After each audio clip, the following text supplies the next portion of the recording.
Amém. Que belo cântico, que belo hino, esse que nós acabamos de entoar ao Senhor. Nos lembra da importância de nós não negligenciarmos os salmos da palavra de Deus. Os salmos, como um certo teólogo disse, eles são riquíssimos em teologia vivencial. Os salmos são riquíssimos em teologia vivencial. Quando você canta os salmos, você encontra a experiência humana ali perfeitamente retratada e revista sob a graça de Deus. Então esse é um belo cântico do grupo Sovereign Grace. Irmãos, vamos abrir a palavra de Deus em Gênesis capítulo 28, os versículos 1 a 22. Gênesis 28, versículos 1 a 22.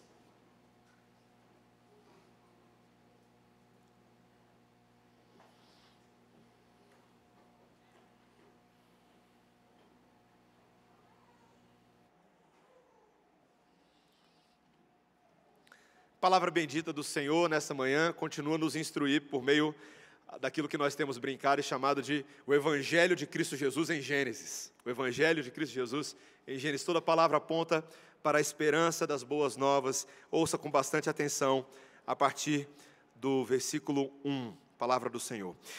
Isaque chamou a Jacó e, dando-lhe a sua bênção, lhe ordenou, dizendo: não tomarás esposa dentre as filhas de Canaã. Levanta-te, vai a Padã Arã, à casa de Betuel, pai de tua mãe, e toma lá por esposa uma das filhas de Labão, irmão de tua mãe.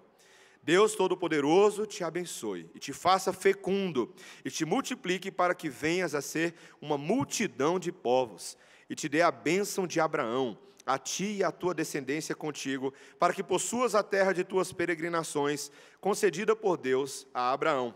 Assim despediu Isaque a Jacó, que se foi a Padã Arã, a casa de Labão, filho de Betuel, o arameu, irmão de Rebeca, mãe de Jacó e de Esaú.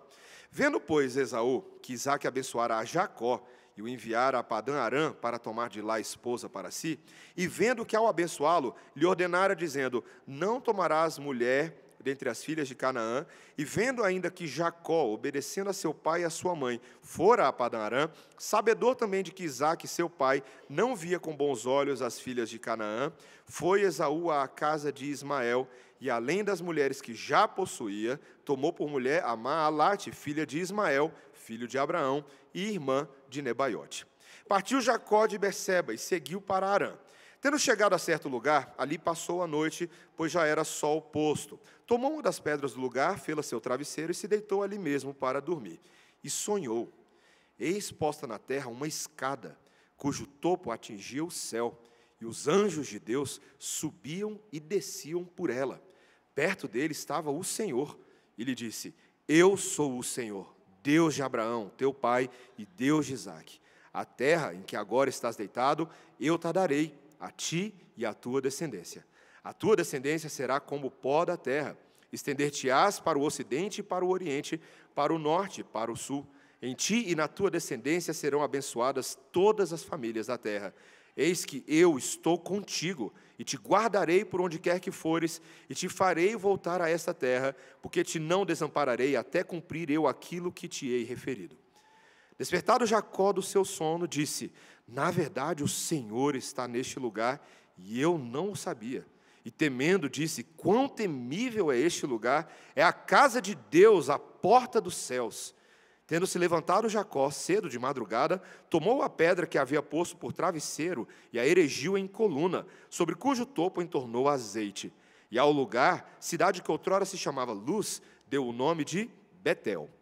Fez também Jacó um voto, dizendo: se Deus for comigo e me guardar nessa jornada que empreendo, e me der pão para comer e roupa que me vista, de maneira que eu volte em paz para a casa de meu pai, então o Senhor será o meu Deus. E a pedra que erigi por coluna será a casa de Deus, e de tudo quanto me concederes, certamente eu te darei o dízimo.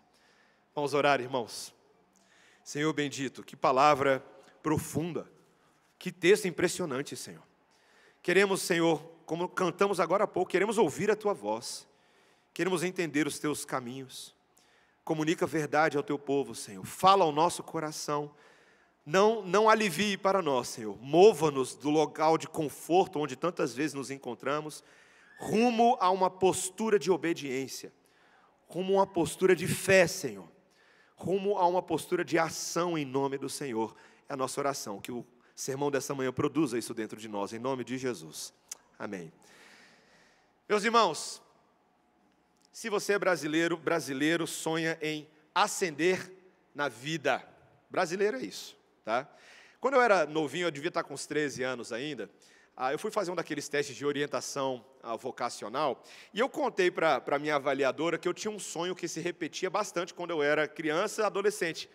Era um sonho e ele se repetia, era sempre o mesmo sonho, meus irmãos. Eu chegava numa quadra de esportes, eu acho que eu já contei isso para a igreja. Aí eu saía correndo em bastante velocidade. E quando eu chegava perto da linha do garrafão de basquete, sabe, igual o Michael Jordan, quando ele pula para enterrar, sabe? No meu caso era diferente, eu pulava e eu saía voando. Sem capa, meus irmãos, sem capa. Era uma habilidade oculta que existia no mundo dos sonhos, mas eu ainda não tinha descoberto no mundo real, como se fosse um vingador, assim.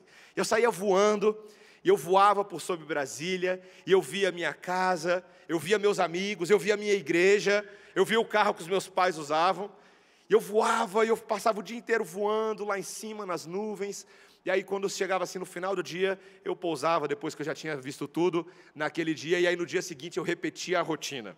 Então, nos meus sonhos, era assim, meus irmãos. E aí, a minha avaliadora, na época, falava assim, esse sonho é muito comum, porque as pessoas querem voar, as pessoas querem ascender na vida. Meus irmãos, é verdade que todos nós sonhamos em voar. Os filmes que mostram isso nos encantam, os heróis que têm capa nos encantam, porque, e se você é brasileiro, você já ouviu esse discurso antes, todo mundo quer subir na escada da vida. O famoso biólogo britânico Thomas Huxley ficou famoso no século XIX, por dizer a seguinte frase, abre aspas, o degrau de uma escada não serve simplesmente para que alguém permaneça em cima dele, mas destina-se a sustentar o pé de um homem por tempo suficiente até que ele coloque o outro pé um pouquinho mais alto. E essa aspiração humana parece que está dentro de todo mundo quer seguir nessa direção, as pessoas encaram a vida como uma escada, seja no campo do amadurecimento pessoal, seja no campo das nossas emoções, seja no campo das oportunidades profissionais e acadêmicas, da evolução da sua família. Hoje você está solteiro, amanhã você quer estar casado, amanhã você quer ter 3 filhos, depois você quer ter toda uma geração. Mas a grande pergunta que eu quero fazer nessa manhã à igreja é a seguinte: se a vida é encarada como uma escada, crianças, esse vai ser o desenho de vocês, tá? Vocês vão desenhar uma escada bem grandona, tá? Ela começa aqui no chão e ela vai até as alturas. Se a vida é uma escada, a pergunta é essa escada dá onde, meus irmãos? Onde é que as pessoas querem chegar? Será que elas sabem? Será que elas entendem o que elas pretendem encontrar no topo dessa escada pessoal de evolução? E talvez uma pergunta ainda mais importante que esse texto nos faz, como é que o homem pode ter certeza de que ele está subindo e não descendo? Qual é o parâmetro dele para julgar se essa escada está realmente fazendo ele melhorar? Meus irmãos, esse texto de hoje mostra que, na verdade, a vida dos homens é muito mais parecida com uma escada rolante, que ora sobe e depois você desce nela. A caminhada da trajetória humana é uma caminhada de ascensões e descidas, mas aquilo que compete ao homem é somente descer, descer e descer. E se não fosse a graça e a misericórdia do Senhor, dando qualquer outra possibilidade diferente, o homem jamais poderia subir a lugar nenhum. E o texto de hoje fala sobre qual é a verdadeira escada, qual é o verdadeiro objetivo e quem pode nos ajudar nesse objetivo. Então, meus irmãos, em primeiro lugar, a gente vai perceber aqui nos versículos 1 a 5 que nós fomos criados para ascender se fôssemos capazes de cumprir os nossos mandatos celestes e sociais. De novo, nós fomos criados por Deus para ascender se fôssemos capazes de cumprir nossos mandatos celestes e sociais. Terminamos na semana passada essa saga da família de canalhas. Todo mundo lembra da família de canalhas? Canalhão master, lembra? Jacó. Canalhão esposa, canalha esposa, Rebeca. Canalha filho mais velho, Esaú. Canalha filho mais novo, Jacó. A gente começa a aprender na Bíblia que não é só Jacó o problema.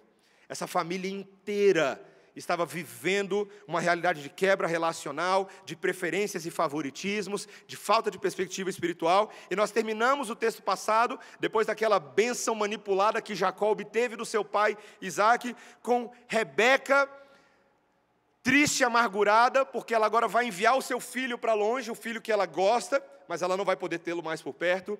E além disso, o texto termina lá no capítulo 27, versículo 46, dizendo que ela estava amargurada. Ela estava triste porque ela tinha outras noras que Esaú tomou para si, que não faziam parte do povo, não faziam parte da aliança. E elas estavam causando grande tristeza, grande amargura. Veja, meus irmãos, a gente já falou sobre soberania de Deus e responsabilidade.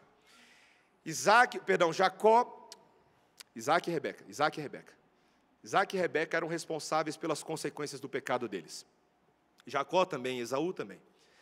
Mas numa virada curiosa da graça de Deus, esse Deus que é especialista de pegar coisas que são ruins aos olhos dos homens e agir no meio delas, a graça de Deus alcançou Jacó e Jacó acabou cumprindo os planos de Deus.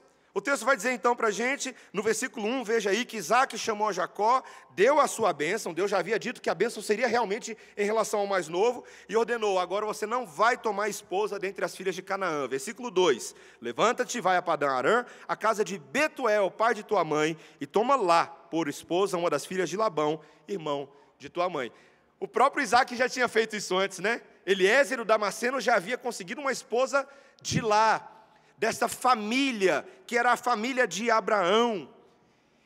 E agora então, meus irmãos, veja, a gente está falando aqui de casamento arranjado mesmo, tá? É um casamento arranjado que está dentro de uma mentalidade melhor do que o que estava acontecendo até no capítulo 27. Nós queremos que nosso filho, Jacó, case-se com alguém que partilha dos nossos valores, da nossa aliança, da nossa perspectiva de vida, e as promessas de Deus vão acompanhar essa decisão. Veja o versículo 3.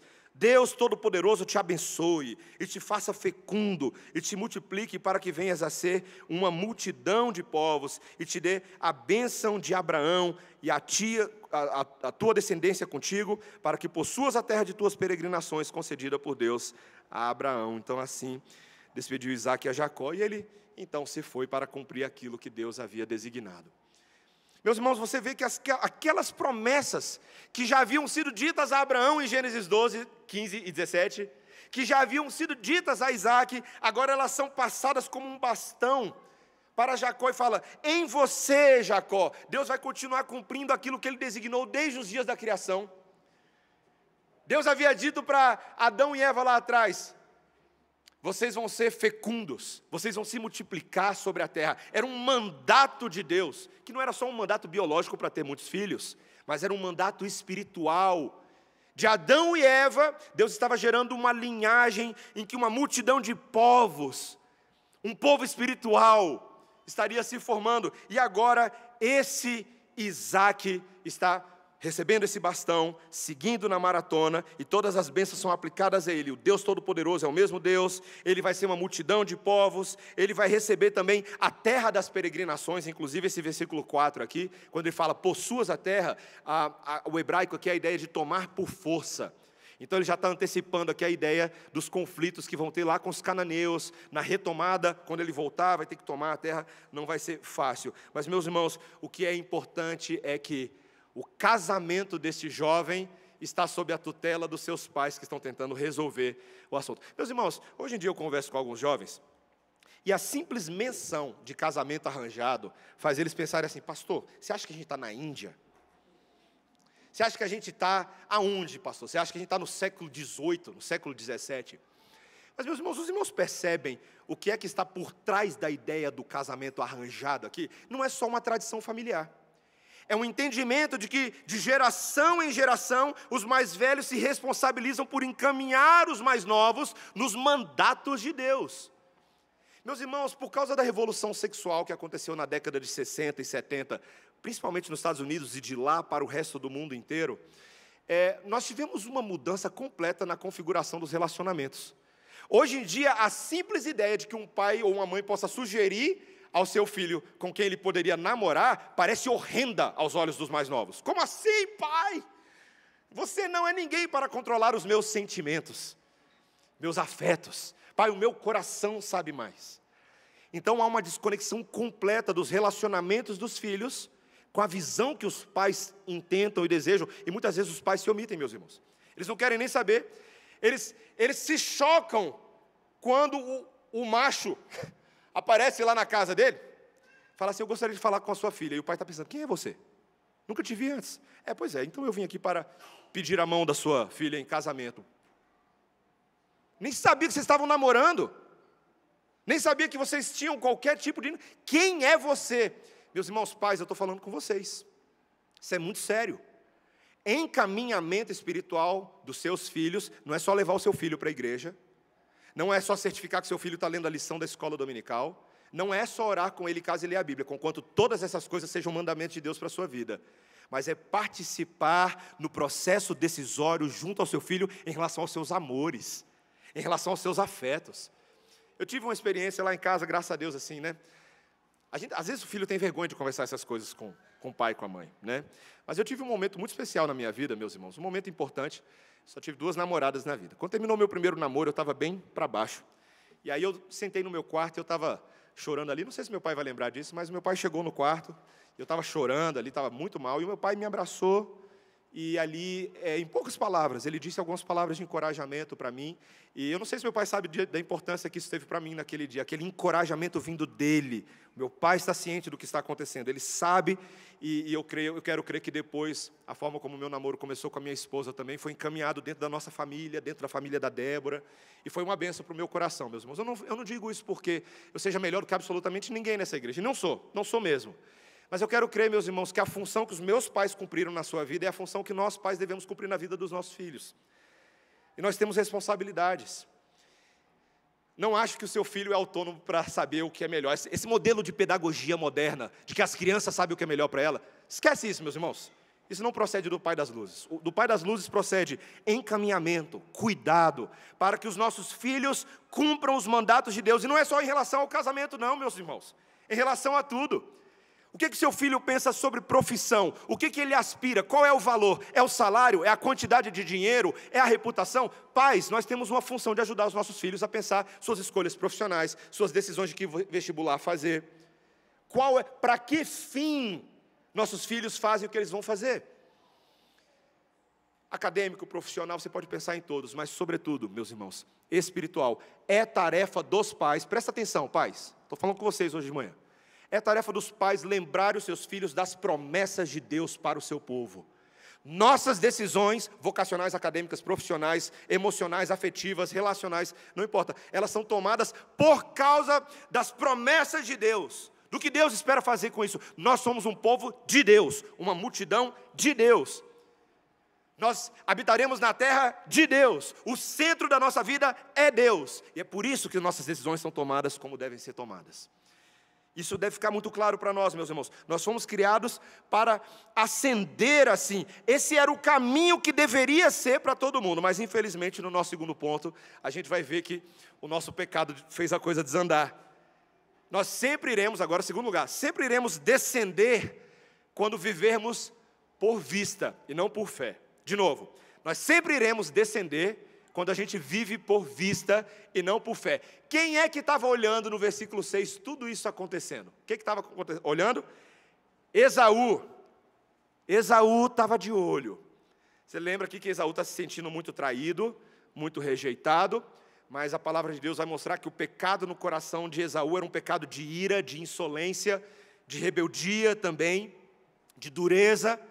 E agora, ele olha para tudo isso, e no primeiro momento, quando você lê, você vê, né, Isaac abençoara a Jacó, versículo 6, está vendo aí, e o enviara a Padã-Arã para tomar de lá a esposa para si, e vendo que ao abençoá-lo lhe ordenara, dizendo, não tomarás mulher dentre as filhas de Canaã, e vendo ainda que Jacó, obedecendo a seu pai e a sua mãe, fora a Padã-Arã, sabedor também de que Isaac, seu pai, não via com bons olhos as filhas de Canaã, foi Esaú à casa de Ismael. E aí você vê que Esaú vai tomar ali uma esposa para si da casa de Ismael, e você pensa, poxa, Esaú está aprendendo, né? Graças a Deus, antes tarde do que nunca, né?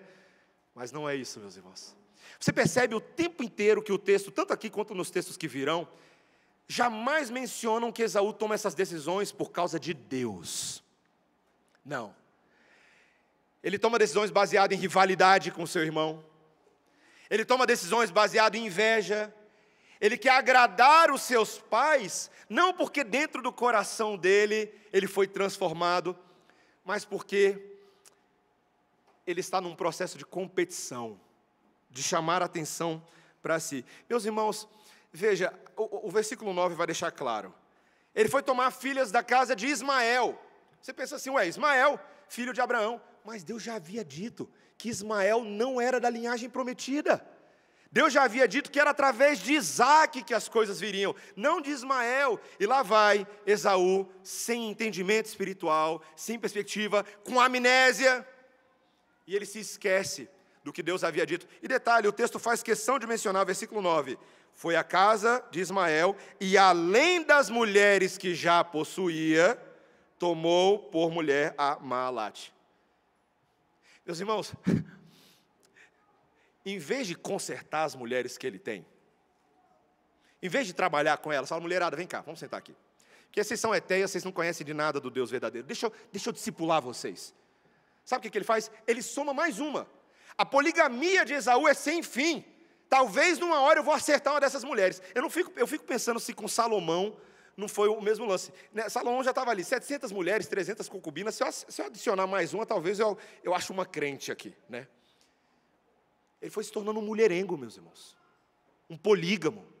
Um homem com coração livre que nunca se satisfaz com as mulheres que tem. E em vez de cuidar daquelas que foram confiadas por Deus, ele vira como um verdadeiro ator de novela mexicana e diz, meu coração não tem dona. Eu tenho muitas mulheres na minha vida. Meus irmãos, triste coisa é para o homem quando ele toma decisões pelo que ele vê e não pelo que ele crê. De novo, é terrível o buraco do homem que vive por vista e não por fé. Eu fico impressionado, meus irmãos, porque a espiral descendente de Esaú, se a gente fizesse aqui uma análise do aspecto psicológico, afetivo, do aspecto espiritual total, você vai ver que ele, o tempo inteiro, não consegue sair desse funil que vai descendo, justamente porque lhe falta um fator do temor do Senhor no seu coração. Eu lembro quando eu era pequeno, crianças, eu não sei se vocês já fizeram essa experiência, de você pegar assim uma folhinha, e aí você deixa a pia bem cheia, e quando você tira a tampa da pia, aí forma aquele funil, aí você põe a folhinha ou põe um objeto, e ele vai descendo até ele sumir dentro do buraco. Vocês já fizeram isso antes? Só não pode fazer isso com a aliança da mamãe, né? Não que eu tenha feito isso, mas eu já ouvi uma história, né, de uma pessoa que pegou uma aliança e deixou descer no funil, e lá se foi a aliança, nunca mais se viu a aliança, né, que as crianças não sabem com caras são as alianças.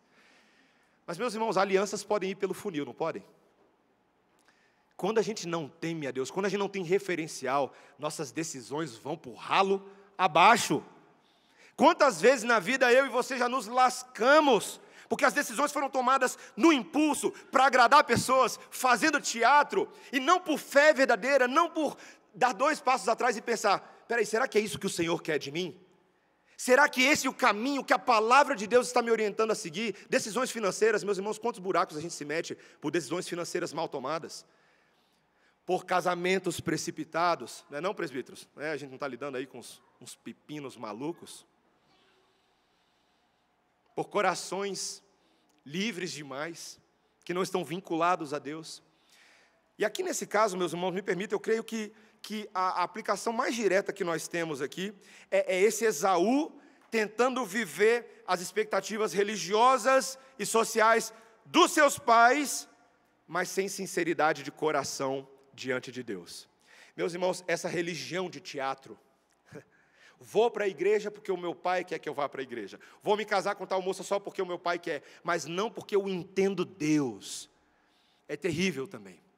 O Senhor Jesus Cristo acusou de hipocrisia, e nós vamos ver no Evangelho de Marcos, que nós estamos estudando à noite, os irmãos vão perceber que a partir dos próximos textos agora, muito vai se falar sobre a hipocrisia religiosa. Essa tentativa de fazer um teatro para impressionar pessoas, impressionar papai, impressionar mamãe, mas não ter temor do Senhor no coração. Lá em casa, crianças, meus filhos estão tendo que aprender aí esses dias, viu? Não, filhos, estão tendo que aprender, né? A gente tem tentado, viu, pais? É difícil ensinar as crianças a obedecerem não só porque o papai está falando, mas obedecer porque Deus tem expectativa sobre eles. Crianças, quando papai fala que está na hora de comer, não é para obedecer só porque o papai falou que tem que comer, mas porque Deus tem interesse na nossa alimentação. quando o papai e a mamãe falam para a gente fazer o dever de casa, tem que fazer não é só porque o papai e a mamãe estão mandando, mas é porque Deus que está acima do papai e da mamãe tem interesse no nosso aprendizado, no nosso crescimento intelectual, na nossa disciplina. Nós fazemos por temor a Deus antes mesmo dos nossos pais. E se tememos a Deus, devemos obedecer nossos pais. Filhos adolescentes, filhos jovens e solteiros, agora para vocês. Traz o papai e a mamãe para dentro do processo decisório com quem você vai namorar. O que você vai fazer da sua vida? Pai, Deus me revelou que eu vou fazer um intercâmbio para os Estados Unidos. É mesmo, Deus não revelou isso para mim ainda não, nem para o meu bolso. Sim, mas eu recebi uma profecia. Uma irmã foi, ela me falou, é mesmo. Eu estou precisando analisar essa profecia aí como um bereano de Atos 17. Vamos analisar isso aí biblicamente? Vamos entender esse negócio? Chame os seus pais para o processo decisório. Na multidão dos conselheiros há sabedoria, especialmente nos seus pais. E vou até um pouco além. Meus irmãos, vocês sabiam que até pais ímpios podem ser instrumento da sabedoria de Deus na vida de filhos? Tem muitos filhos, e eu já conversei com alguns aqui na igreja que falam assim, com meu pai e com a minha mãe não dá para conversar, porque o meu pai não é crente. Aí eles acham que eles estão no direito de rejeitar qualquer coisa que seus pais pedem a eles. Não é bem assim não, meus irmãos. Deus é capaz de usar até uma mula. Quanto mais os pais de um filho que teme a Deus e deseja a conversão dos seus pais. O Catecismo Maior de Westminster, pergunta 130, fala que nós devemos obedecer aos conselhos legítimos dos nossos pais, mesmo quando nossos pais não são perfeitos. Mas porque Deus é honrado até nisso.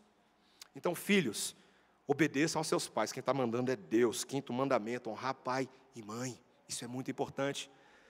Meus irmãos, veja como a gente tem um potencial para descender. O nosso pecado, eu quero que os irmãos prestem atenção nisso, o nosso pecado é um pecado de rebelião. Todo mundo tem um Esaú dentro de si, todo mundo tem um Jacó, todo mundo tem uma oposição ao mandamento e à ordem de Deus. Desde os dias de Adão e Eva, toda a humanidade tem sido assim, o povo de Israel foi assim. E ao rejeitar os caminhos dos seus pais, Esaú está fazendo a mesma coisa. Meus irmãos, qual é a esperança que há para o homem? Nosso terceiro ponto aqui, o nosso principal ponto desse texto, é que nós só realmente podemos ascender quando a gente sobe pela escada de Deus, não pela nossa escada. De novo, a gente só pode subir de verdade na vida quando a escada é outra. Quando a escada é a escada do Senhor. E aqui nós temos então uma das histórias mais famosas da Bíblia, né, meus irmãos? O texto vai nos contar algo surpreendente que aconteceu na vida desse homem Jacó, que estava vivendo a sua vida até esse momento, que não tinha o temor do Senhor no coração, que era um enganador, um mentiroso. Versículo 10, veja comigo. Partiu Jacó de Beceba e seguiu para Harã. Só para os irmãos terem uma ideia aqui, a gente está falando de mais ou menos 900 quilômetros, tá? Pensa numa caminhada, pensa numa viagem. Versículo 11, tendo chegado a certo lugar, ali passou a noite, pois já era sol posto. Não tinha assim esses hotéis de beira de estrada, né?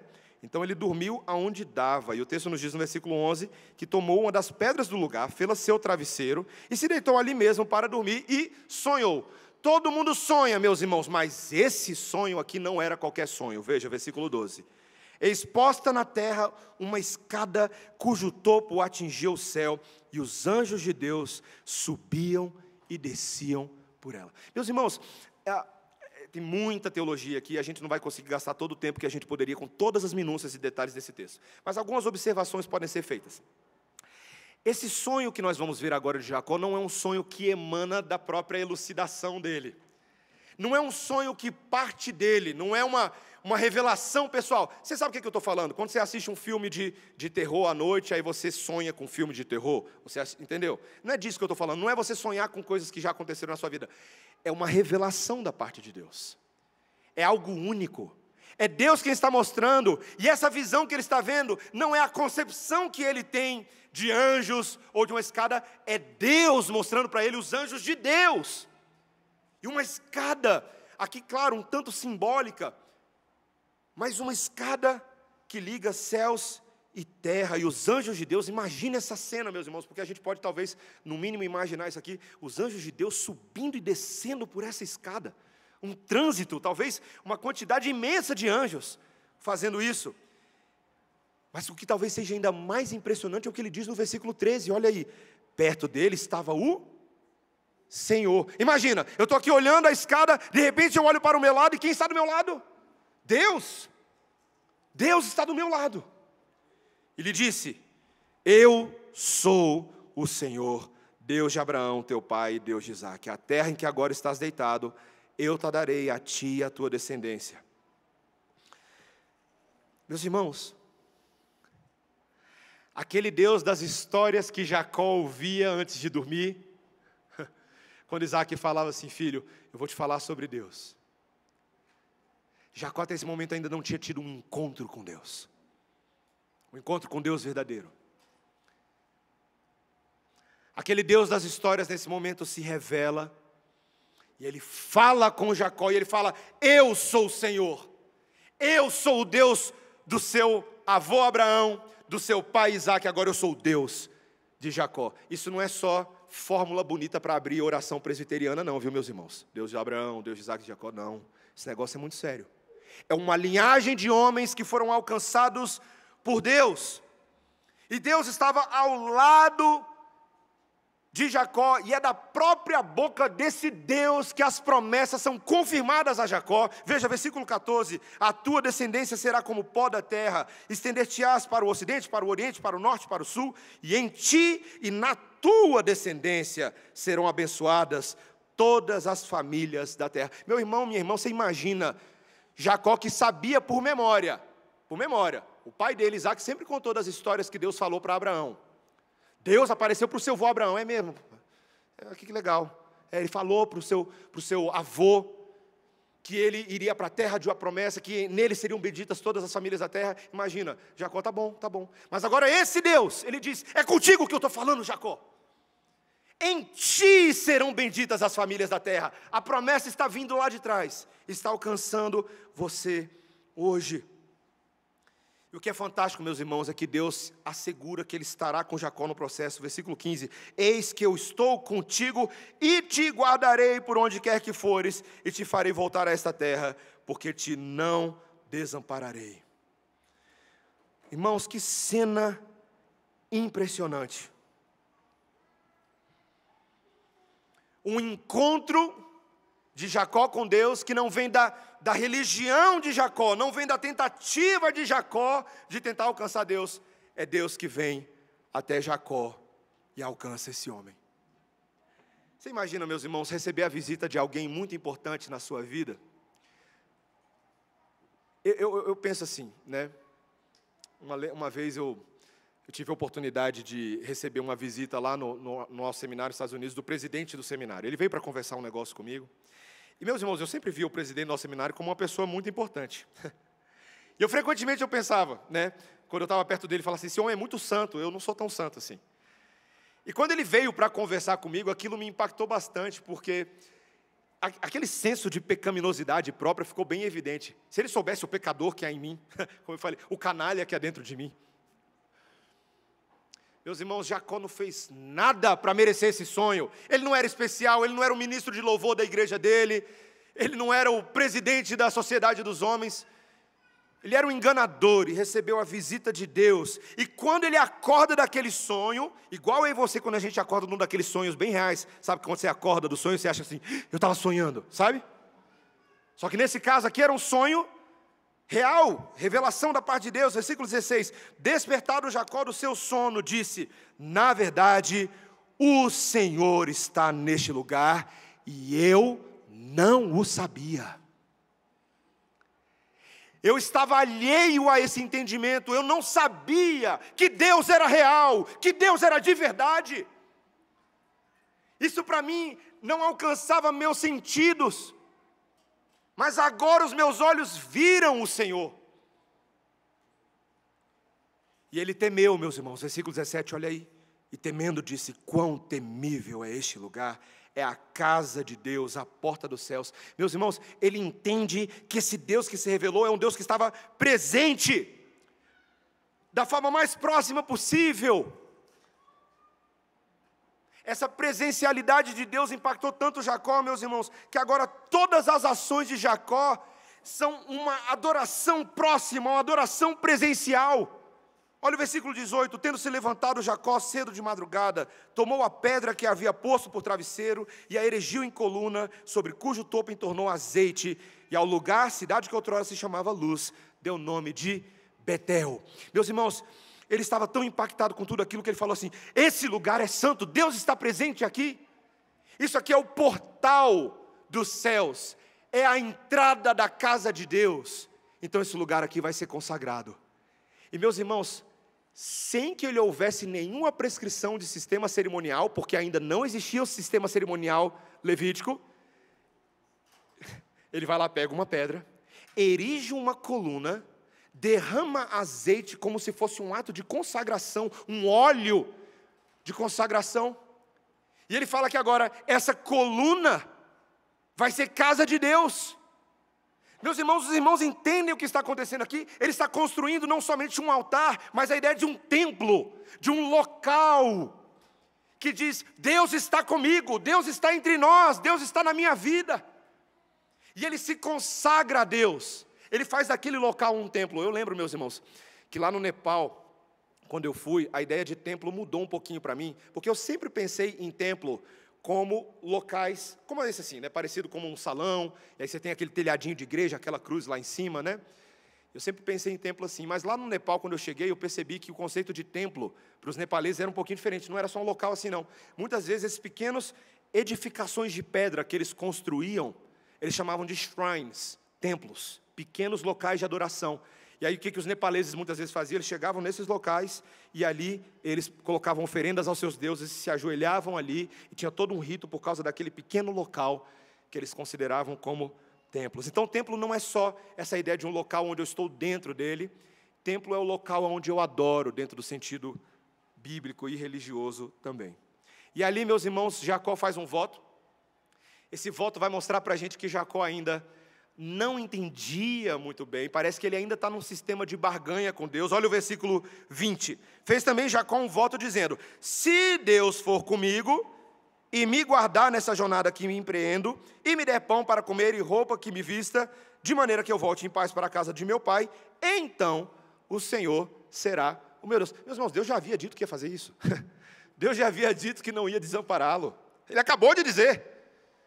Mas ele ainda está receoso. Como é que isso funciona? Será que eu tenho que fazer alguma coisa? Será que Deus primeiro tem que provar que Ele vai fazer isso, para que então eu creia e o adote como meu Deus pessoal? Perceba, meus irmãos, ele ainda não entendia.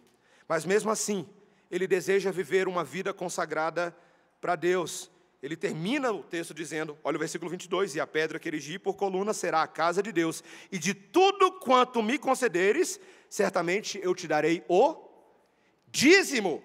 O que significa a palavra dízimo? 10%. É a 10ª parte.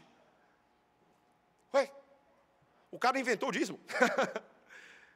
Ele entende que como resposta ao que Deus faz em nossas vidas, nós nos consagramos, nós colocamos tudo que é nosso, nós dizemos: Senhor, eu quero que fique bem claro que pelo menos 10% do que eu possuo está expressamente, explicitamente consagrado como oferta a Deus. Isso aqui eu estou dizendo que Deus é proprietário da minha vida, e simbolicamente esses 10% representam isso. É uma resposta de adoração, não é uma obrigação religiosa fria. Você entendeu, meu irmão, minha irmã?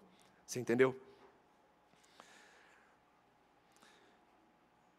Meus irmãos, e aqui caminhando já para o final, essa história ela é excepcional para a gente. Mas infelizmente, é uma das histórias mais mal interpretadas que existe.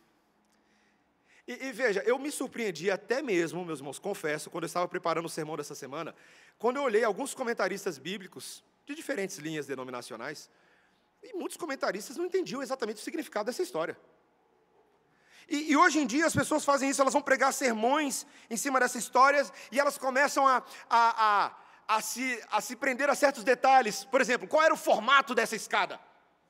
Eu nem falei disso, né? Mas talvez aqui, sei lá, será que era tipo aquela escada de uma zigurate? Lembra aquela torre de Babel? Lembra? Então você tinha uma torre que era parecido com uma pirâmide, assim, tinha um formato um pouco cilíndrico, aí você tinha uma escada que subia, ou uma escada frontal, e as pessoas ficam: qual era o formato dessa escada? Ou então elas começam a fazer alegorias e aplicações na vida das pessoas, estranhas quanto a sonhos. Você tem que orar e pedir a Deus para que você veja essa escada no seu sonho hoje à noite. Deus vai te dar um sonho de uma escada, e você vai ter a certeza que quando você vir a mesma escada que Jacó viu, então as promessas de Deus e as bênçãos de Deus serão com você. É sobre isso que esse texto está falando, meus irmãos. Sobre buscar sonhos extraordinários. Ainda que Deus no passado tenha se revelado dessa maneira, não é mais a forma convencional que Deus se revela hoje em dia. Meus irmãos, o texto que nós acabamos de ler é sobre o propósito dessa escada. Deus está provendo uma ponte entre os céus e a terra. E presta atenção, meu irmão, minha irmã, presta atenção no que eu vou falar agora, que é muito sério. Quando Jacó olha para a escada e Deus está presente, Deus não está presente lá no topo da escada. O que aconteceu? Deus está presente do lado de Jacó. Deus desceu a escada.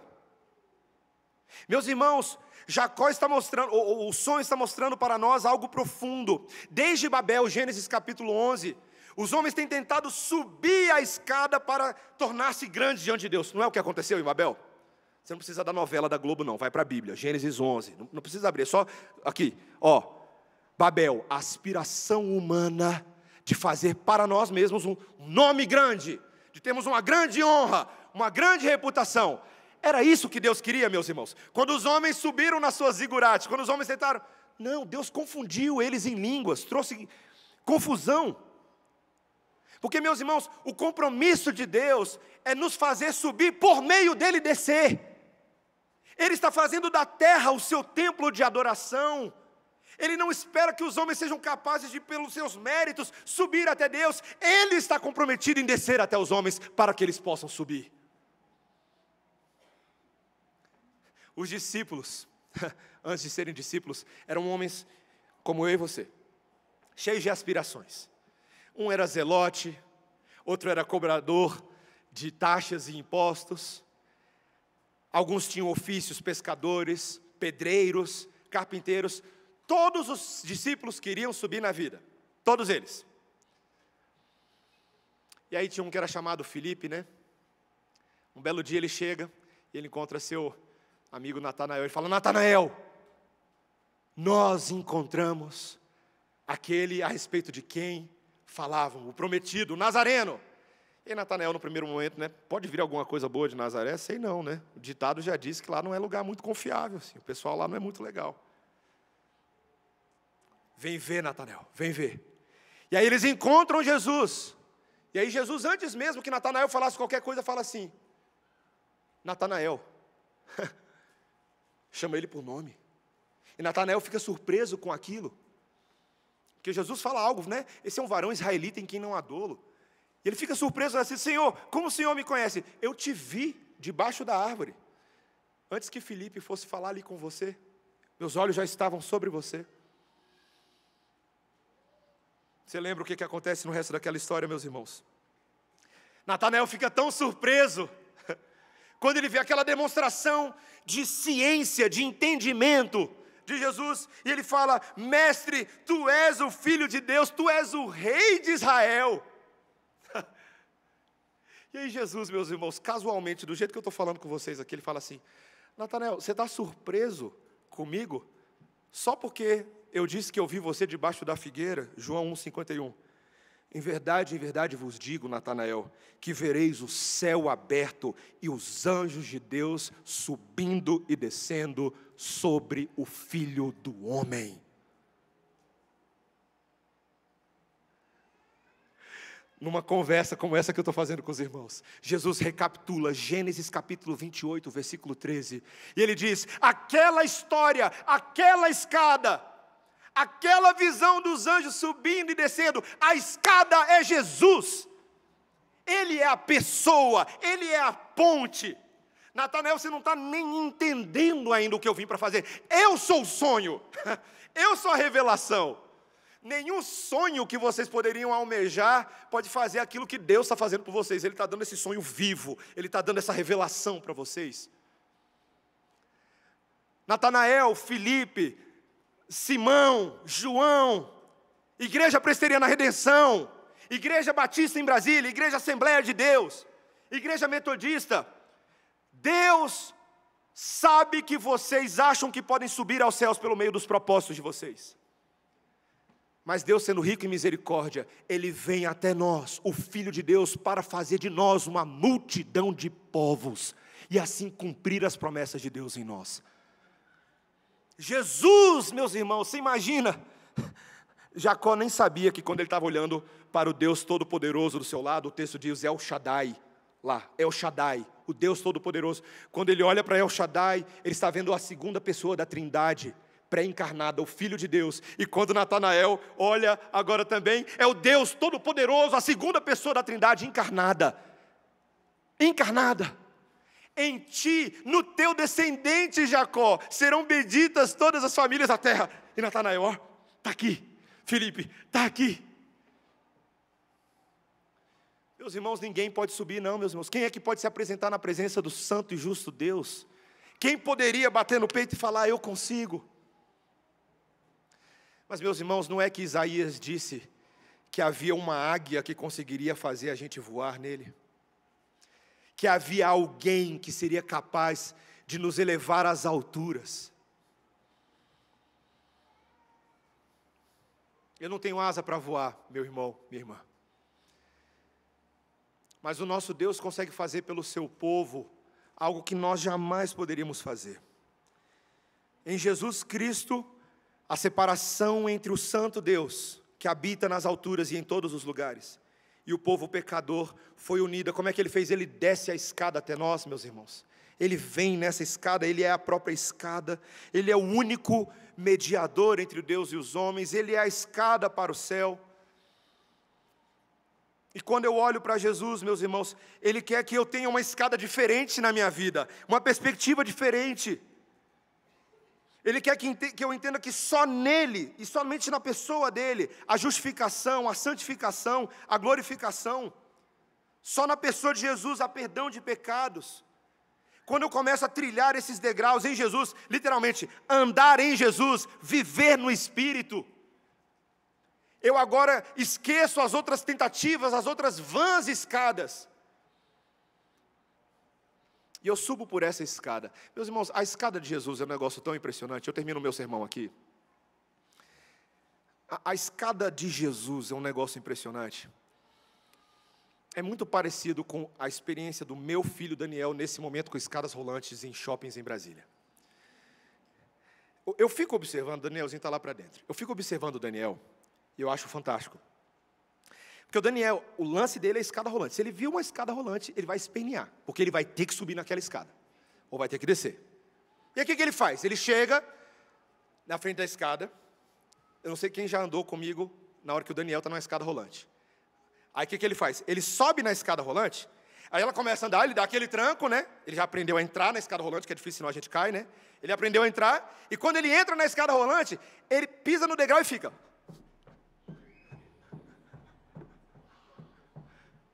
Fazendo o quê, meus irmãos? Subindo. Porque ele está numa escada, né? Ele sabe subir escada. Então ele fica no degrau, parado, subindo. Mas o que está acontecendo, meus irmãos? É ele que está subindo? Quem está subindo? É a escada por ele, não é? Aí ele chega lá em cima, meus irmãos, eu quase consigo ver o olhar de triunfo quando ele chega lá em cima. É impressionante. O meu filho, ele tem... Quem conhece o Daniel sabe, ele tem um lance, ele tem um olhar de triunfo heróico nele. Aí ele chega lá em cima e faz... Ele aprendeu isso no joguinho do Sonic, ele faz... Tadá! Fez isso no Parque Shopping essa semana. Tadá! Meus irmãos, a escada que é Jesus, em relação a nós, é uma escada rolante. Que você acha que é você que está subindo, porque você está lá. Mas quando você menos percebe, você já está no topo. Porque foi pelo mecanismo, pelo poder, pela graça, pela misericórdia, pela santidade dEle, que a gente chega até o topo. Ele até deixa você fazer isso aqui, ó. Mas é Ele que faz você chegar lá em cima. Jesus é a nossa escada rolante, meus irmãos. Eu não preciso sonhar que eu sei voar. Eu sei voar em Cristo Jesus. É Ele que faz isso por nós. Que o Senhor transforme nossos sonhos em realidade. que nós vivamos assim, subindo a escada em Jesus, trabalhando, santificando, perdoando, aconselhando uns aos outros, encorajando quando nós estamos caindo. Ele prometeu que essa igreja vai subir e se encontrar com Ele nas alturas, igreja. Ele se encontrará conosco nas alturas. Esse é o arrebatamento verdadeiro, é o dia em que nós encontraremos com Ele nas alturas. E quando subirmos, 1 Tessalonicenses capítulo 4, e Apocalipse 21, 1-8, a terra será transformada nesse processo. E então nós desceremos. A gente encontra com Ele nas alturas, não é para ficar morando em nuvens, mas a gente desce de novo e habita na presença daquele que desceu até nós. Novos céus, nova terra, aqui uma terra toda repaginada. Essa é a esperança, meu irmão. A escada rolante vai dar certo. Que o Senhor te conforte, te ajude, e que a gente entre junto nessa escada rolante. Às vezes o tranco é meio duro, mas a gente vai chegar lá do outro lado, pela graça do Senhor. Amém? Vamos orar, igreja. Senhor bendito, a igreja do Senhor é a maior maravilha que existe sobre a face da terra. É a assembleia, é a multidão dos muitos povos, das diversas nações, unidas em adoração ao Deus verdadeiro. A casa de Deus é o povo de Deus em quem Ele habita, o portal do céu somos nós mesmos. Senhor, mas apesar de que nós saibamos afirmar que Deus está neste lugar, Deus está nesse povo, muitas vezes acabamos confessando que nós não sabíamos. Senhor, como temos nos aproximado do Teu santo lugar, da adoração santa que o próprio povo de Deus realiza. Será que temos nos lembrado que o Senhor habita em nós, que somos templos vivos do Senhor? Ó Senhor, tem misericórdia da Tua igreja. Pela palavra de Deus, nessa manhã nos lembra que nós, pela fé, já vimos o céu aberto e os anjos de Deus subindo e descendo sobre o Filho do Homem, quando naquela cruz do Calvário, todo o perdão foi arrumado para nós. Toda dívida foi sanada, todo poder foi executado nos céus e na terra. A ressurreição nos alcançou, e nós subiremos, Senhor, tranquilos e garantidos, porque Deus haverá de guardar o nosso depósito até o último dia. Louvado seja o nome do Senhor. Encoraja teu povo, fortalece a nossa fé, em nome de Jesus. Amém. Irmãos,